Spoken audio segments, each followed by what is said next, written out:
Animal husbandry. In the Middle Ages, a significant part of any property ownership consisted of livestock: horses, goats, cattle, and poultry. Horses were highly prized, and until the 12th century, were only available for the nobility for military purposes and for light hauling. The change came in the 12th and 13th centuries, when horses came to be used for transport and tillage.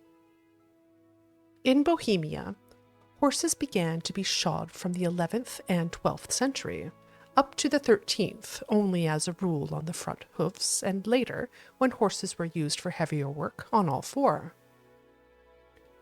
Almost every serf in the Middle Ages would prefer to own a cow than a piece of arable land, so even some landless folk had access to food by way of milk.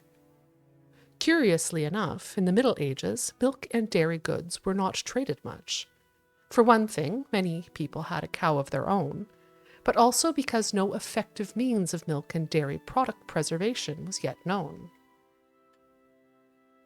Sheep were kept by both serfs and the upper classes, largely for their wool.